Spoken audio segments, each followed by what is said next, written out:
उत्पत्ति ग्रंथ अध्याय 1। प्रारंभ में ईश्वर ने स्वर्ग और पृथ्वी की सृष्टि की। पृथ्वी उजाड़ और सुनसान थी। अथाह गर्त पर अंधकार छाया हुआ था और ईश्वर का आत्मा सागर पर विचरता था। ईश्वर ने कहा, प्रकाश हो जाए, और प्रकाश हो गया। ईश्वर को प्रकाश अच्छा लगा और उसने प्रकाश और अंधकार को अलग कर दिया।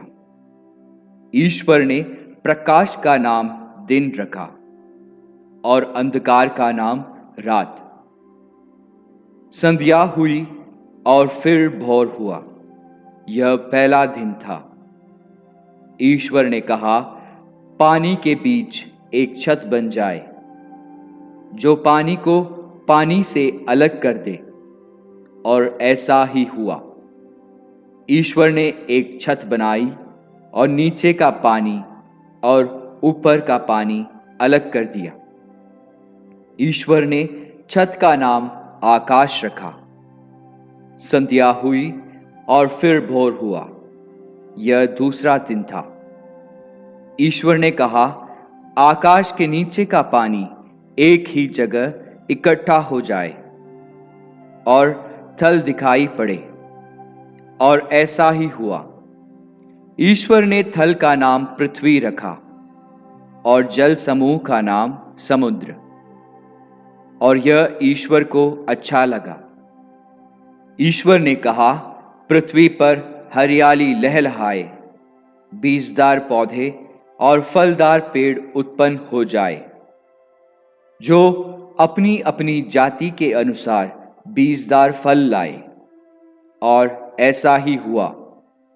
पृथ्वी पर हरियाली उगने लगी, अपनी अपनी जाति के अनुसार बीज पैदा करने वाले पौधे और बीजदार फल देने वाले पेड़, और यह ईश्वर को अच्छा लगा।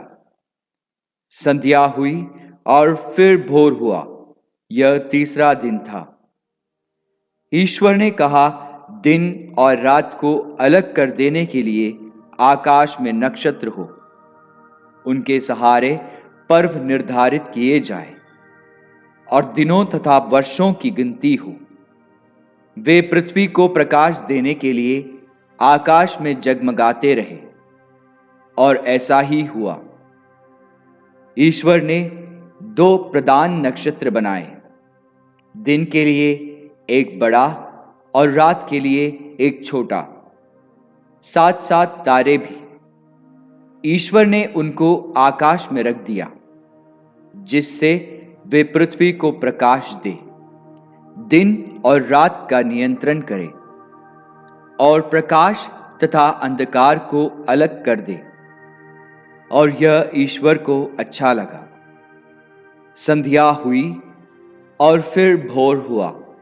यह चौथा दिन था। ईश्वर ने कहा, पानी जीव जंतुओं से भर जाए, और आकाश के नीचे पृथ्वी के पक्षी उड़ने लगे। ईश्वर ने मकर और नाना प्रकार के जीव जंतुओं की सृष्टि की, जो पानी में भरे हुए हैं, और उसने नाना प्रकार के पक्षियों की भी सृष्टि की, और यह ईश्वर को अच्छा लगा। ईश्वर ने उन्हें यह आशीर्वाद दिया, फलो फूलो, समुद्र के पानी में भर जाओ, और पृथ्वी पर पक्षियों की संख्या बढ़ती जाए। संध्या हुई और फिर भोर हुआ। यह 5वां दिन था। ईश्वर ने कहा, पृथ्वी नाना प्रकार के घरेलू, जमीन पर रेंगने वाले और जंगली जीव जंतुओं को पैदा करे, और ऐसा ही हुआ। ईश्वर ने नाना प्रकार के जंगली, घरेलू और जमीन पर रेंगने वाले जीव जंतुओं को बनाया, और यह ईश्वर को अच्छा लगा। ईश्वर ने कहा, हम मनुष्य को अपना प्रतिरूप बनाए, वह हमारे सदृश हो। वह समुद्र की मछलियों आकाश के पक्षियों, घरेलू और जंगली जानवरों और जमीन पर रेंगने वाले सब जीव जंतुओं पर शासन करे। ईश्वर ने मनुष्य को अपना प्रतिरूप बनाया। उसने उसे ईश्वर का प्रतिरूप बनाया। उसने नर और नारी के रूप में उनकी सृष्टि की।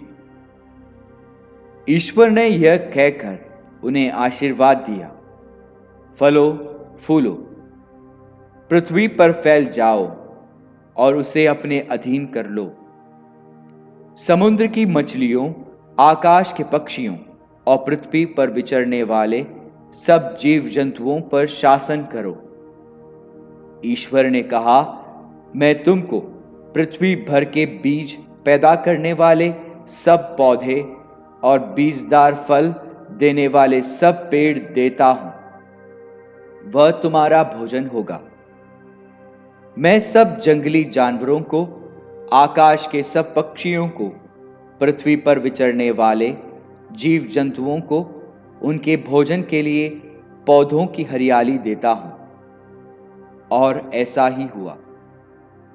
ईश्वर ने अपने द्वारा बनाया हुआ सब कुछ देखा और यह उसको अच्छा लगा। संध्या हुई और फिर भोर हुआ। यह छठा दिन था।